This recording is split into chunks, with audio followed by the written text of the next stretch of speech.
안녕하세요. 알파균입니다. 알파균의 경제뉴스 시작해 볼게요. 밴드에서 알파균, 유튜브에서 알파균 하고 경제 같이 치시면 됩니다. 한상춘의 월드뷰 부채 화폐화 논쟁, 커지는 잃어버린 10년이 우려된다고 합니다. 네, 커지는 잃어버린 10년.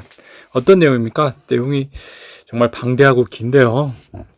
핵심 내용만 몇 번 읽어드릴게요. 어렵더라도 참고 들어주시면 큰 열매가 있으실 겁니다. 세계 부채가 과도하게 증가하면 가장 우려되는 것이 통화정책 전달 경로, 통화 공급은 금리 하락으로 이어지고요. 총수요 증가로 이어지고요. 경기 부양으로 이어지는데 이게 제대로 작동하지 않는다는 점입니다. 이때 금융과 실물 간 따로 노는 이분법 경제에 처하게 돼서 돈을 푼다고 하더라도 실물 경제에 들어가지 않고 금융권에서만 맴돌아 자산 거품이 쉽게 발생하죠. 최근과 같은 상황입니다. 자, 재정 정책은요. 단점이 시차가 길어집니다. 국채 발행한다고 하죠. 경기 부양책이라고 하는 우리가 말하는 겁니다.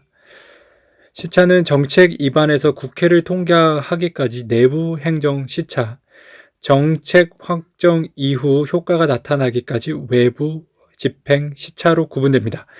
각종 선거 표심에 가장 민감한 부채가 많아지면 내부 시차가 길어지는 폐단이 있죠. 확장된 재정 정책도 공공지출 증가가 민간 수요를 위축시키는 구축 효과로 경기 부양 효과가 반감됩니다. 국가 채무는 소속 기관과 부채의 성격에 따라 세 가지 개념으로 구분되는데요. 일단 협의 개념은 중앙정부와 지방정부가 갖고 있는 현시적 채무입니다. 광의 개념은 협의 개념에다 공기업이 갖고 있는 현시적 채무가 더해집니다. 최강의 개념은 광의 개념에다 준정부 기관이 포함되고 모든 기관의 현시적 채무뿐 아니라 묵시적 채무까지 포함됩니다. 세 가지 개념대로 한국의 국가 채무 비율을 따져보면요. 협의 개념으로 45%, 광의 개념으로 73%, 최강의 개념으로 145%의 내외로 추정됩니다. 선진국과 달리 한국의 경우 세 가지 개념별로 국가 채무 비율이 크게 차이 나는 것은 공기업과 준정부 기관이 지나치게 많고 국가 채무 관리가 상대적으로 소홀하기 때문입니다. 한국이 속해 있는 신흥국의 위험 수준이 70%인 점을 감안하면 협의 개념을 적용하면 재정 긍정국, 강의 개념으로 위험 경고국, 최강의 개념으로 국가 부도 우려국으로 분류됩니다. 한국의 대외 위상이 선진국과 신흥국의 중간에 놓여 있는 점을 고려하면 다른 신흥국처럼 국가 채무 위험 수준 70% 룰을 적용봐야 하느냐는 논란도 있죠. 자, 여러분은 한국을 선진국으로 생각하십니까? 신흥국으로 생각하십니까? 거기에 따라서 우리나라의 부채 위험 선호도도 달라진다고 합니다. 정희진 기자가 취재했어요. 3억 빚에서 100억 자산가가 됐다가 파산해서 그 뒤에 깨달음을 얻은 분이 책을 썼다고 하네요. 자, 이 책 한번 읽어보시고요. 나는 전략적으로 살 것이다 라는 내용이고요. 최승묵 씨가 썼었고 2019년 해생전차 마무리하고 지금은 경영 컨설턴트로 일하고 있는데요.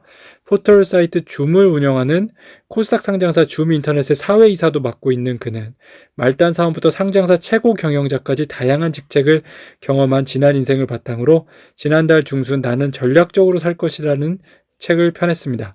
지난달 20일 만난 최 이사는요. 모든 직장인에게 주체의식을 갖고 항상 자신의 방향성과 가치에 대해 생각하라는 말을 전하고 싶었다고 책을 펴낸 이유를 설명했습니다. 아 뜨거! 맞춤형 건강기능식품 시장 펄펄. CJ도 도전장을 냈다고 하네요. 네. 건강기능식품 많이 드시죠? 국내 대표 식품 대기업인 CJ제일제당이 맞춤형 건기식 시장에 독자 진출하지 않고 스타트업과 손을 잡은 데는 그만한 이유가 있다. 연구 개발이나 생산 능력은 충분하지만 소비자의 개인 건강 정보를 수집하는 데는 한계가 있기 때문이다. 다양한 건기식 브랜드를 판매하지만 판매 현장에서 직접 소비자들과 접촉해 볼 기회는 많지 않았기 때문인데요. 대기업의 한계를 스타트업과 협력으로 채워나가는 CJ. 멋집니다. 경영진 개편한 렌털 빅2 서로 다른 포석이네요. 윤희윤 기자가 취재했어요. 일단 SK 네트워크스의 산하에 SK 매직이 있죠. SK 매직도 CEO 체제에 변화를 줬습니다. SK 네트워크스에서 금융팀장과 재무실장을 지낸 윤 대표를 지난달 1일자로 CEO에 선임했고요. 그는 SK그룹 안에서 금융재무기획 인수합병 전문가로 평가받고 있습니다. SK 매직의 IPO 상장 기대되네요. SK 매직은요, 코웨이처럼 렌탈 상품을 여러분의 집안에 판매하고 있죠. 렌탈하고 있죠.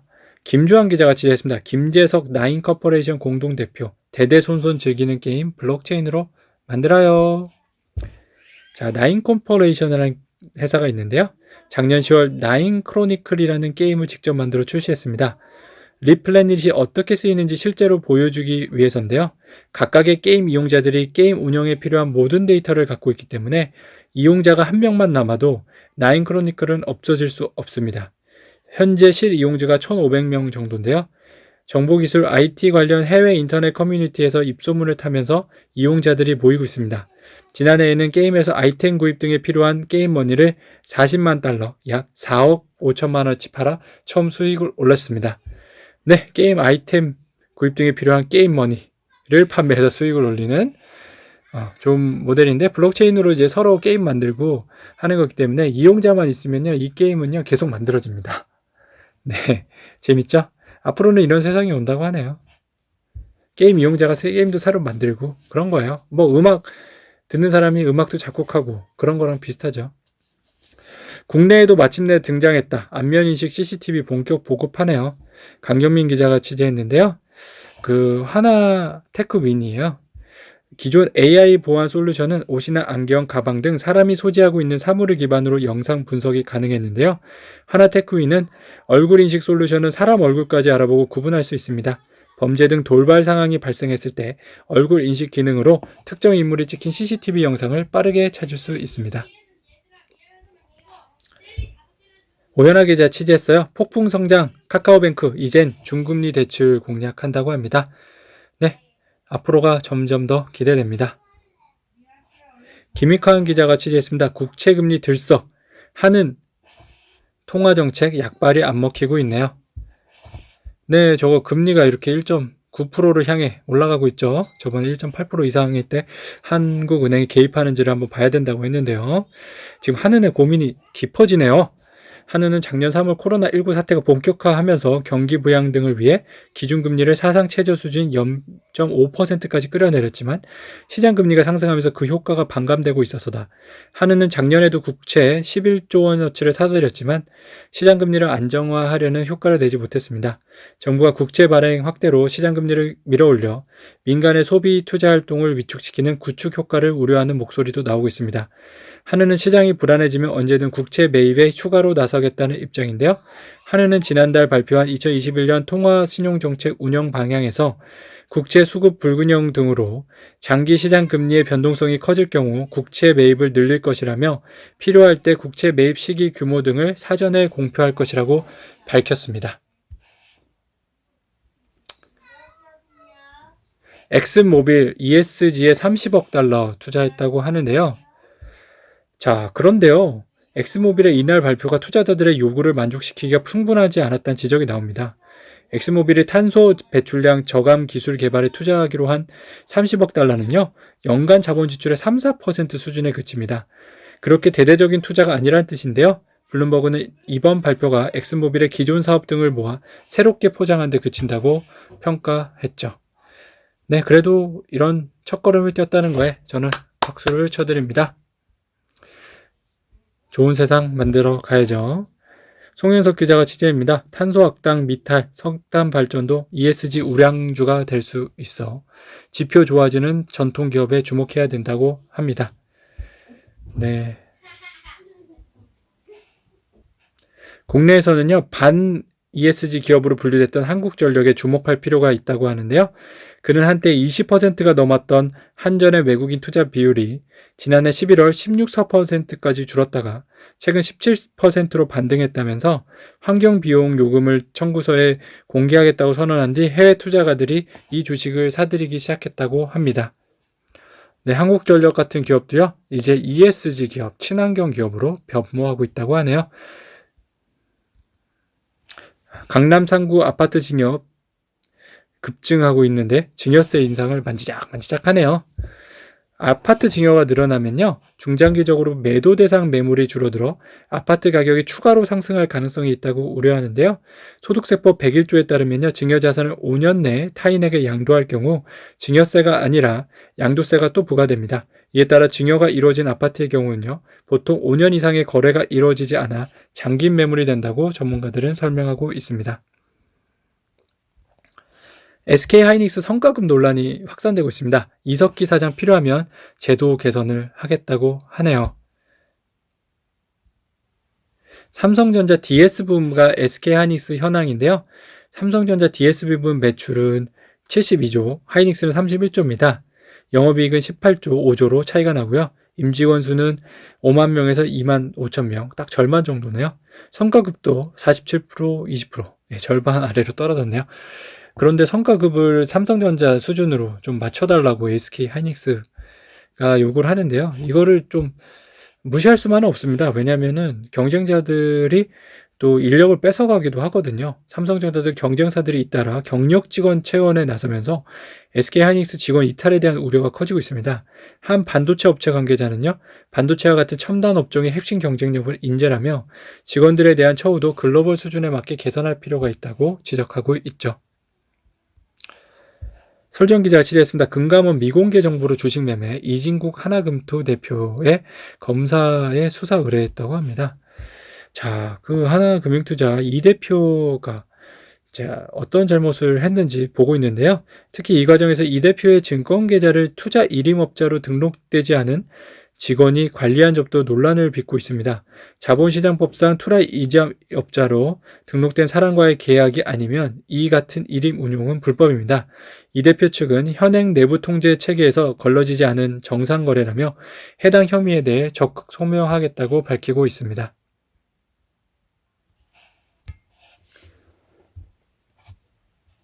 네. 기자24시 인심은 곳간에서 난다. 매일경제 사설입니다. 이익공유제 관련 내용인데요. 이익공유제 논란이 뜨거운 가운데 최근 LG생활건강이 화장품 가맹점주들의 월세 50%를 지원했다고 밝혔습니다. 네이처 컬렉션과 더 페이스샵 460개 매장을 대상으로 지난해 3월과 7월에 이어 이번이 세 번째인데요. 평소 가맹점주와의 상생을 강조해온 차석용 LG생활건강 부회장의 의중이 강하게 작용했다는 후문입니다. 물론 LG생활건강이 지난해 코로나19 속에서도 중국과 미국 등 글로벌 시장에서 선전해 위기를 최소화하며 역대 최대 실적을 올린 덕분이기도 한데요. 곳간에서는 인심이 난다는 말처럼 곳간이 풍족하니 이를 이웃들과 나눌 수 있었던 것입니다. 김정범 기자가 취재했어요. 코로나 덕분 KM 영업이익이 500% 급증했다고 하는데요. 마스크 제조업체 KM은요, 코로나19로 마스크 수요가 크게 늘어나면서 지난해 깜짝 실적을 기록했습니다. KM은 지난해 매출액과 영업이익이 각각 1,800원, 426억 원을 기록한 것으로 집계됐네요. 다른 회사들도 많이 있으니까요. 해당 기사 보고 영업이익 증가한 기업들을 잘 보고 투자하시면 좋은 기회가 될 수도 있을 것 같습니다. 이종혁 기자가 취재했네요. 삼성전자 인텔 경쟁사 AMD 칩 위탁 생산 수주 가능성이 있다고 합니다. 표를 한번 잠깐 볼까요? 네, 애플, AMD 요런 순위로 공정을 하는 고객이 있어요. 그러니까 애플, AMD, 브로드컴, 퀄컴, 미디어텍, 인텔, 하이텔, 실리콘이 공장에다 의뢰를 하면요. 이 공장에서 반도체 공장에서 이걸 제조를 해주는 건데요. 대조를 해주는 5대 회사가 있습니다. 1위는 퀄컴 49억 달러, 브로드컴 46억 달러, 엔비디아 42억 달러, 미디어텍 33억 달러, AMD 28억 달러. 네. 여기가 죄송합니다. 제가 잘못 말했고요. 공장에 의뢰를 맡기는 빅손들입니다. 지금 방금 말씀드린 퀄컴, 브로드컴, 엔비디아, 미디어텍, AMD죠. 그러니까 삼성전자는 AMD가 삼성전자한테 이 반도체 만들어줘! 하면은 삼성전자가 이거를 대신 만들어주는 겁니다. AMD를 고객으로 끌어오면 정말 큰 고객을 영업 성공하는 거죠. 이윤재 기자가 취재했어요. 조선업 최양대 프랑스 등대로 등극한 권오갑. 네, 직장인의 신하죠. 셀러리맨 신하. 네, 예전에 이제 능력 있는 젊은 직원을 조직의 리더로 발탁하는 인사혁신으로 일하는 조직 문화를 만들었습니다. CEO로서 이런 일을 했고요. 과감한 사업 재편 노력도 병행해서 현대중공업에 있을 때요. 호텔, 증권 등 비핵신 사업은 물론 부동산과 주식 매각 등 현대중공업의 생존을 위한 구조조정을 단행해서요. 2년 만에 흑자 전환에 성공했습니다. 이에 대해 권 회장은 외부에서는 저를 구원투수라고 표현하는데 구원투수는 길어야 1에서 2이닝을 소화할 뿐이라며 이미 6, 7년이 지났기 때문에 사실상 선발투수라고 말했습니다. 그러면서 사장 시절만 해도 매번 꺼낼 새로운 카드가 없어 마음고생이 많았다며 모든 열정을 다 쏟아나오고 나면 정신적으로 굉장히 힘들어서 그만두고 싶을 때도 여러 번 있었다고 회고했습니다. 네, 그래도 잘 곁들여주셨네요. 감사합니다. 박용범 기자가 취재했습니다. 게임스톱 사태는 작전의 시세 조정인가요? 미국 증권거래위의 판단에 쏠린 눈입니다. 네, 게시판에서 특정 종목을 매수 추천하는 것이 합법입니까? 미국 연방법은요. 주식의 매수 매도를 유도하기 위한 목적으로 허위 또는 오해 소지가 있는 정보를 배포하는 것을 금지하고 있습니다. 연방증권법이 법의 저촉 여부를 판단하는 핵심 기준은요. 투자 결정 시 충분한 정보가 제공됐는지인데요. 누구나 클릭 한 번으로 가입 가능한 이 게시판은 2일 회원수가 810만 명을 넘어섰습니다. 심지어 투자자들은 투자 계좌 정보 인증샷까지 올리고 있습니다. 이 정도로 공개된 게시판이기 때문에 현행 법규상 처벌이 불가능하다는 해석이 나오는데요. 연방증권법은 주식 취득 후 호재성 허위 정보를 유포해 주가를 끌어올린 뒤 매도하는 것은 전형적인 불법 사례로 규정하고 있습니다. 게임스톱은 일부 유저들이 과격한 표현을 쓴 더러 사례가 있지만 효재성 정보를 허위로 유포했다고 보기 어려운 사례라고 말하고 있었습니다. 강민수 기자가 취재했어요. 특단 대책 말고 또 있다. 공급 대책 떼놔도 건설주가 오르고 있네요. 예, 그 특단의 대책을 제외한 나머지 이슈는 무엇일까요? 자, 그거는요, 바로 이겁니다. 또한 대한건설협회에 따르면요, 지난해 연간 수주액은 약 188조 원으로 역대 최대 실적을 기록할 전망입니다. 송 연구원은 주택을 중심으로 한 국내 신규 수주 성과가 특히 뛰어났는데 주요 5개 건설사가 모두 연초 계획을 초과 달성해 총 수주 잔고의 개선까지 이끌어냈다고 설명했습니다. 건설 사업은 수주가 실적으로 반영되려면 2, 3년이 걸립니다. 특히 주택 사업은 착공 후 6에서 20개월 사이에 주로 매출이 발생합니다. 지난해 높은 수주 성과를 달성한 만큼 향후 2, 3년간 매출 전망은 밝을 것으로 풀이됩니다. 건설주 투자 할만 하겠죠. 백지수 기자가 취재했네요.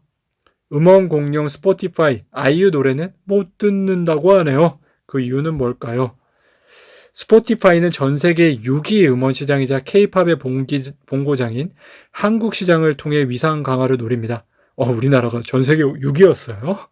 하지만 출시 시점까지도 음원 플랫폼인 생명인 음원 이용권 문제가 제대로 해결되지 않으면서 시작부터 외산 플랫폼의 한계를 드러냈다는 지적이 나오는데요.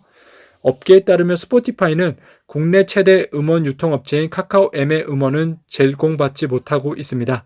카카오M은 지난해 기준 음원 유통 점유율을 37.5%를 차지하고 있는데요. 일례로 꾸준히 카카오M을 통해 음원을 발매해오는 아이유의 신곡은 아이유의 곡이죠. 모든 곡은 스포티파이에서 검색되지 않습니다. 지난달 발매된 아이유의 신곡 셀러브리티는 물론이고 너랑 나, 좋은 날, 반편지, 방탄소년단 멤버 슈가가 피처링한 에잇 등 대표곡들은 하나도 못 듣습니다. 카카오M은 산하의 스타쉽, 플레이엠, 크래커, 플렉스M 등 연예 기획사들도 거느리고 있는데요. 따라서 K-윌, 우주소녀, 몬스터X, 정세훈, 에이핑크, 더 보이즈 등 카카오M 산하 레이블 소속 가수들 음원도 스포티파이에서 제공되지 않습니다. 한상엽 기자가 취재했네요. 포스트 코로나 답은 로컬에 있다고 하네요. 자, 소풍본처라는 회사가요, 본사를 강원도로 옮겼습니다. 본사를 서울 성동구 성수동에서 강원 춘천시로 옮긴 뒤 그 이유에 대한 질문을 많이 받았다며 빅데이터와 인공지능이 미래를 열어가는 4차 산업혁명 시대가 전 세계가 동시에 기후변화를 마주한 이런 때 갑자기 지방행이라니 사실 본사를 옮기는 데 그치지 않고 본격적인 지역 활성화에 뛰어들기로 했습니다. 강원도 창조경제형식센터, 강원도 테크노파크, 모태펀드로부터 출자금을 모아 강원도에 투자하는 투자조합까지 결정했습니다. 포스트 코로나의 답은요, 소풍은 지역 관점의 투자를 찾았습니다. 각 지역의 고유성을 지키면서 더 큰 단위로 확장할 수 있는 투자 방식인데요. 지역 인재와 자본, 인프라 등을 결합해 지역 생태계에 뿌리 내릴 수 있도록 하는 방안을 모색합니다. 안경을 쓰면 사물이 더 선명하게 보일 수 있는 것처럼 지역이라는 안경을 쓰고 다양성, 고유성 등 전에는 못 봤던 혁신 재료들을 또렷이 볼 계획인데요. 코로나19 이후 지역 활성화는 더 이상 이렇게 해야만 한다라는 당위성의 문제가 아닌 이렇게 하지 않으면 살 수 없다라는 생존의 문제가 걸린 일이 됐습니다. 부분의 지속 가능성이 없이는 전체의 지속 가능성이 있을 수 없다고 합니다. 다양성과 고유성에 기반한 로컬의 문화나 생활 방식 등에 대한 투자가 지속 가능한 생태계의 대안이 될 수 있다. 지역 기반 투자는 포스트 코로나 시대를 사는 첫 번째 답이 될 거라고 하네요. 소풍벤처스 응원드립니다. 최태범 기자가 취재했어요. 해운업의 에비 오션스타 기업 10개사가 있다고 하는데요. 자, 이런 업체들 알아두면 좋겠죠? 처음에는 빈센이라는 업체인데요. 주요 제품은 친환경 전기 추진 시스템을 탑재한 소형 선박입니다. 포어시스는요, 지능형 해양 폐기물 관리 솔루션 업체고요. 시드로닉스는 인공지능 기반 자율운항 기술입니다. 유주는 타이셀블록, 해피블록, 항만용 콘크리트 블록 회사입니다. 맵시는요, 해양해운 종합 ICT 플랫폼, AR 기술 기반 향해 기술입니다. 아티슨 펜옵션은요, 여러 스마트폰 기종과 호환 가능한 다기능 스마트폰 방수 하우징 기업입니다. 한국 컴포짓은요, 수상 레저기구, 해양용 드론 기자재 회사입니다. 더 파이러츠는요, 수산물 전자상 거래 온라인 정보 서비스 기업입니다. 해양정보기술은요, 인공신경망 기반 폭풍 해일 신속 대응 예측 기술 기업입니다. CL은요, 수산물 가공품 연어 장어 제조 및 도색 기업입니다. 네. 이학렬 기자가 취재했어요. 미성백 예보시장이 쓴 회계 입문서 서점감에서 화제가 된다고 하는데요. 네, 정말 이런 책을 썼다는 것 자체로 정말 저는 박수를 드리고요. 회계서적으로 이례적으로 한 달 만에 2,000부 이상 팔린 회계 책이 있습니다. 회계 내가 좀 알려줘 라는 책인데요. 여러분도 한번 참고하셔서 구매도 해보시면 좋겠습니다. 삼성카드가요, ESG를 좀 더 강화한다고 하네요. 이일 카드업계에 따르면요, 삼성카드는 지난해 3,988억 원의 당기순이익을 냈어요. 1년 전보다 15% 증가했고요. 지난해 대손충당금 4,900억 원을 살면서 낸 실적입니다. 대손충당금과 같으니까 14.7%까지 늘렸는데도 당기순이익이 올라갔네요. 같은 기간 매출과 영업이익은 3조 3,600억 원과 5,343억 원으로 전년 대비 2.2%와 18.8% 늘었습니다. 면면을 살펴보면요. 삼성카드가 장사를 잘해서라고 평가하기는 어려운데요. 불황에 따른 반강제적인 비용 절감 환경이 조성됐습니다. 대출 수요 증가에 따른 요인도 컸어요. 여기에 삼성생명 CFO 출신 김대현 대표의 내실 경영 의지가 반영됐다고 하네요.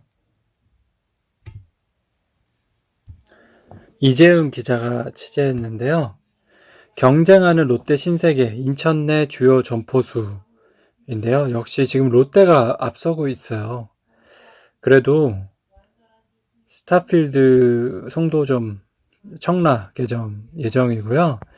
이마트가 역전을 노리는 이유 중에 하나가 있습니다. 그게 바로 롯데가 부산 갈매기라고 부산에 사는 롯데 자이언츠 팬의 본거지인 부산을 장악했듯이 신세계도 야구단 인수를 계기로 인천 지역시장 장악에 나설 것이라는 어깨로 분석하고 있습니다.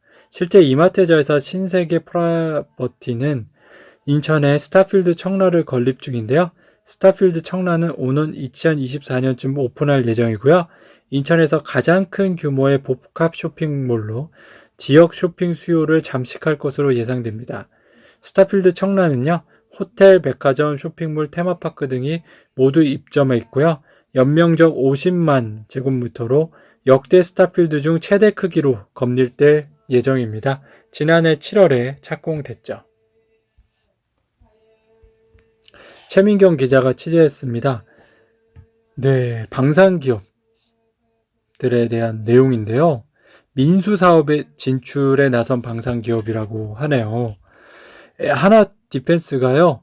선박용 ESS, 하나 시스템이 UAM, 도시 항공교통, LIG 넥스원이 수소연료전지 기반 수송용 드론, 네, 진출을 했죠. 그리고 하나 에어로스페이스가요. 소형 위성 인공위성 제작 및 서비스 사업, 네, 이런 사업에 진출을 했는데요. 하나로 에어로스페이스는요, 지난달 소형 인공위성 전문기업 세트랙 I를 인수하며 소형 위성 본체, 탑 제체, 지상체, 위성 영상 판매 및 위성 영상 분석 서비스 사업 등을 아우르는 포트폴리오를 갖췄습니다. 위성 분야에서도요, 군수 사업을 하면서 민수 사업까지 진출할 수 있는 분야인데요. 지난해 한미 미사일 협정이 개정되면서 고체 연료를 이용한 민간 기업의 위성 발사가 가능해져 위성 사업 진출에 대한 제한이 사라진 상황입니다. 황시영 기자가 취재했는데요. 개미 군단 덕에 대박, 로빈후드 약 4조 원 초고속 조달을 했네요. 로빈후드 대단하네요. 월스트리트저널 월스트리트저널은요, 소식통을 인용해 로빈후드가 이번 자금 조달로 폭발적으로 증가한 거래에 대비하고 미국 증권정산소가 요구한 30억 달러 규모의 의무 예치금을 대처할 수 있게 하면서 거래 제한 조치를 해제할 수 있을 것이라고 전했습니다. 이번 거래 제한 조치로 좀 이슈가 됐었죠. 이진우 기자가 취재했어요. 동상이몽, 박창구, 박철한 전지적 관찰 시점이라고 하네요. 자, 이제 조카의 관점에서 한번 얘기를 해보고 있습니다. 박철원 조카죠. 나는 개인 최대 주주인데 이사회에도 못 들어갔다. 직책도 대우도 못 미쳤다. 어차피 금유성유화학 경영권을 물려받을 거라고는 생각도 안 했다. 그래도 최대 주주로서 권리와 역할은 보장해줘야지 않나? 앞으로 살아갈 길은 보여야 하지 않나? 부친이 일찍 돌아가시는 바람에 제대로 된 경영 수업도 받지 못했다. 작년에 나를 빼고 사촌만 전무로 승진했을 때 솔직히 많이 서운했다. 주변의 위로가 더 마음이 아팠다.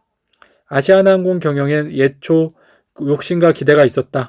하지만 우여곡절을 거치며 완전히 물 건너갔다.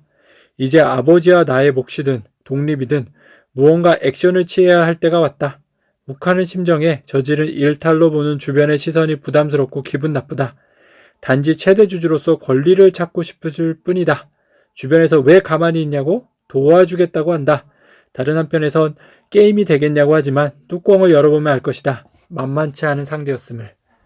재밌네요. 정말 이런 생각하고 계십니까? 박철한 조카님. 최경민 기자가 지지했습니다. 국방부 일본 수출 규제, 양국 국방관계 발전의 장애 요소라고 하네요.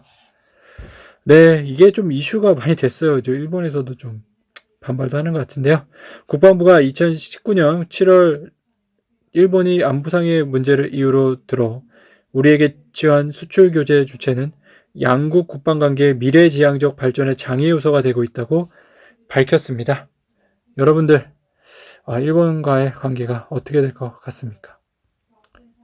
김문란 기자가 취재했어요. 국채 200조 시대 코앞인데 연초부터 수요가 걱정된다고 합니다.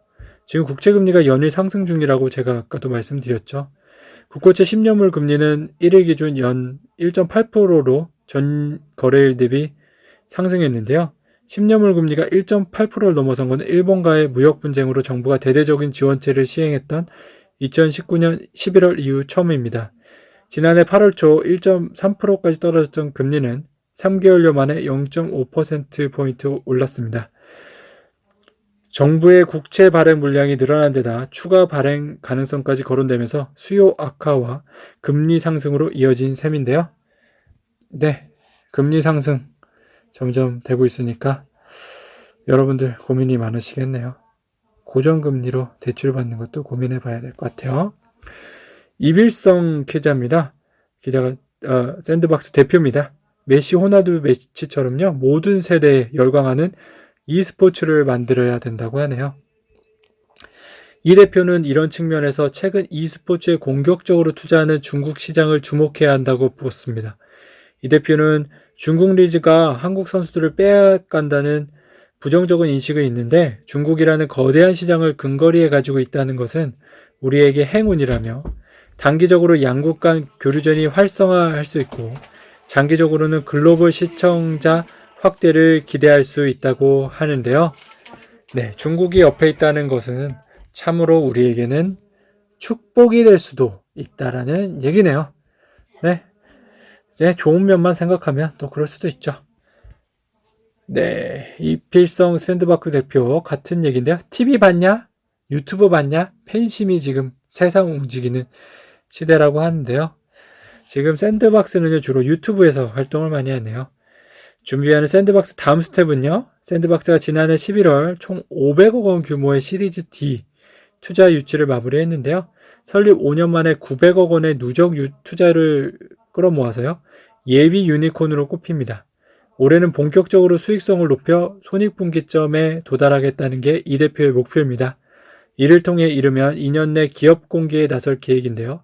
이 대표는 현재는 유튜브 수익, 직접 제작하는 브랜디드 컨텐츠, 간접 광고 PPL 등 광고에서 나오는 매출이 전체의 80%를 차지하고 굿즈, 기념품 제작을 비롯한 커머스는 10% 수준에 그치고 있다며 투자금을 바탕으로 커머스 사업 확대에 매출을 올리는 방안을 추진하고 있다고 밝혔습니다.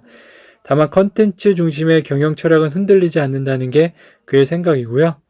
이 대표는 우선순위는 컨텐츠에 있고요. 컨텐츠의 가치를 사업적으로 치환하는 과정은 뒤따른 것뿐이라며 근본적으로는 컨텐츠 미디어가 많아지고 커져야 된다고 강조했습니다. 샌드박스는 이를 위해 지난해 인터넷에 뜨겁게 달궜던 유튜브 컨텐츠 가짜 사나이처럼 대규모 예산이 투입되는 오리지널 컨텐츠 제작도 강화할 예정입니다. 네, 기대되네요. 저희도 한번 경제에 대한 오리지널 컨텐츠 한번 제작해 볼까요? 알패근의 경제뉴스 점점 커지면 가능하겠죠. 글로벌의 PF 대전된 잡코리아 매각, 베팅만 남았다고 합니다. 잡코리아라고요. 여러분들 잡을 찾을 때, 직업 찾을 때 많이 쓰시죠. 최근 3년간 실적입니다. 매출액은 910억 원에서 19년 1000억까지 올랐고요. 상갑적 영업이익이 370억에서 480억까지 올랐는데요.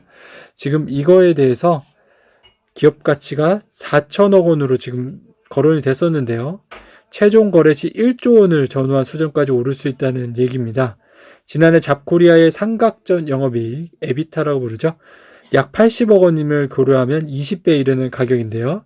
국내 프로필 등록자 규모 1위라는 지위를 인정받고 국내 글로벌 플랫폼 링크드인을 비롯한 관련 업체들이 M&A 당시 시장에서 30배 이상의 가격을 인정받은 바 있어 기대감은 높아지고 있습니다. PC로 영역 넓히는 컴투스인데요. 한국 게임 개발사 오렘을 인수했습니다. 그 컴투스 관계자는요, 오렘의 장기 성과를 이끈 PC게임 개발력과 자체 엔진 개발 등 기술력을 높이 평가해 이번 인수를 결정했다며 오렘이 준비하고 있는 신작 게임 개발과 글로벌 서비스를 위해 협력할 계획이라고 합니다. 컴투스의 인수합병 전략, 많이 관전 포인트가 되네요. 미국 올해 4.6% 성장, V자형 회복, 노동시장은 2024년에야 개선될 수 있다고 하는데요. 자, 경제 성장률도 노동시장의 회복이 더디며 금리 인상의 전제가 되는 인플레이션 또한 지연될 것으로 보이는데요. 인플레이션 전망의 기준지표가 되는 개인 소비지출 물가지수는 올해와 내년에 각각 1.2%와 1.7%, 2023년과 24년에 1.9%를 기록한 뒤 2024년에 2.1%를 찍을 것이라고 CBO는 내다봤습니다. 무역량 수출 등이 회복되면 GDP 성장률은 증가할 수 있지만 고용 회복이 더디면 소비 활동이 타격을 받아 인플레이션이 즉각 나타나지 않을 수 있으므로 연준이 장기간 인플레이션을 2% 목표로 완화적 통화 정책을 펴는 점을 감안하면 일러도 2024년 중반에야 금리 인상이 가능할 것으로 보인다고 전망했습니다. 네, 노동시장 회복도 빨리 되면은 좋겠는데 좀 더딘 것 같습니다. 삼성카드 내용, 아까 전해드린 내용 다시 말씀드릴게요. 빛난생 기자가 취재했는데요. 삼성카드는 올 상반기에 UN 환경 계약 3나 자문기구이자 국제지속 가능 경영 보고서 가이드라인을 제시하는 비영리단체 글로벌 리포팅 이니셔티브와 미국의 지속 가능 회계 기준 위원회 등이 제시하는 국제표준에 따라 제3자 인증을 완료한 지속 가능 경영 보고서를 출간할 계획이라고 합니다. 무료 재생 밴 스포티파이, 애플 뮤직 전철 바쁠 수도 있다고 하는데요. 저번에 한번 말씀드렸는데 국내 음원이 부족한 점이 발목을 잡는데요. 스포티파이는 지니뮤직과 일부 음원에 대한 협상을 마쳤는데 국내 최대 음원 유통사인 카카오엠과의 협상이 지지부진합니다.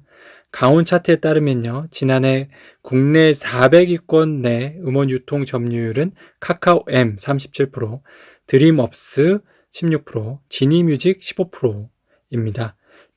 업계 한 관계자는요. 애플 뮤직도 지니뮤직과 음원 협상에 성공했지만 카카오엠 섭외에 실패하면서 국내 입지가 좁아졌다며 스포티파이도 카카오엠 없이는 국내에서 자리 잡기 힘들 것으로 전망된다고 합니다.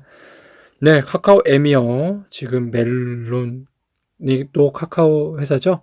카카오 여러 가지를 하고 있으니까 참 진입장벽이 높은 것 같아요. 힘들겠네요, 스포티파이. 인텔 몰락의 위기감, 세금 혜택 당근으로 반도체 생산 기지 유인한다고 합니다. 미국에서 반도체를 많이 생산해야 된다는 이야기예요. 네. 그게 좀 많이, 그래야지 전략적으로 미국이 좀 자립할 수 있다라는 건데요. 글로벌 파인드리, 그러니까는 팹리스라고 하는 거는 설계만 하는 겁니다. 반도체 설계만 하고요. 그리고 파운드리에 이제 제조를 맡깁니다. 반도체 제조를요. 그러면은 반도체 제조를 이제 파운드리 업체에서 해주는데요. TSMC라고 대만 업체가 이제 54%를 장악하고 있습니다. 그리고 삼성전자가 한 17% 장악하고 있고요. 글로벌 파운드리가 한 7%, 나머지 업체들 좀 가지고 있는데요. 국가별 정부 인센티브 비중을 보면요. 미국이 꽤 인센티브가 그래도 괜찮습니다. 10에서 15% 정도 되고요. 일본이 15%, 한국이 25에서 30%나 됩니다. 꽤 되죠. 대만 25에서 30%, 중국이 30에서 40%. 네, 10년 가동 시 세대 지원에 따른 비용 절감 부분인데요. 미국에도 이런 세제 혜택을 좀 줘야 된다는 권고가 나오고 있어요. NSCAI는요, 다음 달 최종 보고서를 발간해 의회의 주요 내용을 권고할 것으로 보이는데요. 최종 보고서가 나오면요, 의회를 중심으로 논의된 반도체 제조 시설 국내화 움직임에 기름을 부을 것으로 예상됩니다. 현재 미 의회에는요, 미국 반도체 제조 공급망을 안정적으로 구축하기 위해 외국 파운드리 업체라도 자국의 공장을 짓는다면 인센티브를 주겠다는 이른바 칩스, Creating Helpful Incentive to Produce Semiconductors 법안이 계류되어 있습니다. 미국의 반도체 투자를 한 금액 가운데 40%만큼은 내야 할 세금에서 빼주겠다는 게 골자인데요. 조 바이든 대통령 역시 대선 당시 Made in All of America, 미국에 의한 미국 내 제조라는 경제 슬로건을 내세우며 미국 내 생산과 투자를 늘리겠다는 정책 의지를 분명히 밝힌 만큼 역내 투자 확대를 위한 제도 개편 논의는 비교적 순조롭게 이뤄질 것으로 전망되고 있습니다. 조유진 기자가 취재했는데요. 바이든 임기 첫 해 4.6% 성장, 부양한 통과가 유력시 부양한 통과되면 이렇게 성장한다는 건데요. 정말 부양한 통과가 될지 모르겠네요. 자, 미국 GDP 성장률 추이 보시면 4.6%까지 가까이 갈 수도 있다가 그 다음에 2022년에는 좀 꺾입니다. 2023년엔 2.2%까지 줄어들고요. 자, 이번 전망치는요, 조 바이든 대통령이 추진하는 1조 9천억 달러 추가 부양책 효과를 포함하지 않고 있는데요. 추가 부양책 의회 통과 여부에 따라 추가 상승 여지도 점쳐집니다. 이번 부양책은 규모도 크고 현금 직접 지원, 성인 인당 현금 1,400달러, 실업급여 주당 400달러를 중심으로 하기 때문에 경제 성장에 미치는 영향이 적지 않을 것이란 전망인데요. 미국 연방공개시장위원회 FOMC도 바이든 대통령의 1조 9천억 원 부양책을 지난해 12월 실시한 9천억 원 달러 부양책에 이은 추가 성장률 상향 요인으로 지목하며 올해 4.2% 성장률 전망치를 제시한 바 있습니다. 그래도 많이 성장할 것 같네요. 김수환 기자가 취재했는데요. 포드, 구글과 손 잡는다. 손에 손 잡고. 네, 1988년 이후 세대분을 잘 모를 수 있습니다. 구글도 이번 협업을 통해 타 IT 기업과의 클라우드 플랫폼 경쟁에서 뒤처지지 않겠다는 전략인데요. 구글의 클라우드 서비스 시장 점유율은 2019년 기준 5%로서 아마존 45%와 마이크로소프트 18% 등에 이어 3위에 머물러 있는 상태인데요. 구글이 포드와의 협력을 통해 이 같은 양강 구도를 깨고 클라우드 서비스 경쟁에서 우위를 점하기 위한 전략이란 분석이 나옵니다. 포드 자동차의 머리라고 해야 되나요? 구글이 되겠네요. 삼성 스마트폰의 머리는 구글이죠. 네, 애플 스마트폰의 머리는 애플입니다. 조유진 기자가 취재했습니다. 코로나 수렁에서 나온 인도라고 하죠. 네, 인도가 이제 경제 성장이 꽤 될 거라고 하네요. 자, 2019년 4분기까지 한 4.7%였다가 2020년 2분기에 마이너스 24%까지 추락했어요. 4분기에는요, 많이 성장할 걸로 보이고요. 2021년에는요, 11.5%까지 성장될 것으로 예상되고 있습니다. 향후 순조로운 백신 보급과 추가 부양책에 대한 기대감도 커지고 있는데요. 인도는 지난 16일부터 대규모 백신 접종을 시작했어요. 인도 당국은 계획대로 오는 7월까지 3억 명에 대한 접종을 마치면 코로나19가 안정화될 것으로 기대하고 있습니다. 인도 정부는 올 2분기부터 성장률이 11%에 도달할 것으로 전망하고 있죠. 베트남 경제 성장률 6.5% 제시했는데 코로나 확산의 네, 이번 정당대회에서요, 베트남 공산당은 권력 서열 1위인 웅우엔 푸쫑 서기장의 3연임을 확정했습니다. 2011년 최고 경력을 잡은 쫑 서기장은 이로써 베트남전이 끝난 1975년 이후 최장수 서기장으로 등극했습니다. 국가주석에는 웅우엔 수원푹 총리에는 판민쩐당 찐당 조직위원회 위원장, 국회의장에는 부엉딘 후에 하노이 당서기가 각각 내정돼 오는 5월 총선 이후 국회에서 공식 선출될 전망입니다. 공산당 일당 체제인 베트남은 서기장을 중심으로 국가주석, 총리, 국회의장, 국방외교, 행정, 입법, 이른바 빅4가 권력을 분점하는 집단 지도 체제를 택하고 있습니다. 자, 이 공산당이요, 1일 제13차 전당대회를 폐막하면서요, 2030년까지 중상소득 국가로 도약하기 위해 우선 올해부터 2025년까지 연간 6.5에서 7%의 경제 성장률을 달성한다는 목표를 세웠다고 현지 언론과 외신은 전했습니다. 올해 성장률 목표는 6.5%로 제시했고요. 베트남은 코로나19에도 지난해 국내 총소상 GDP가 2.9% 증가했습니다. 이는 최근 10년간 가장 낮은 수치이지만 전 세계적으로 가장 높은 수준입니다. 특히 베트남은 지난해 191억 달러 무역 흑자를 기록했는데 이는 전년도보다 100억 달러 높은 수준이라고 하네요.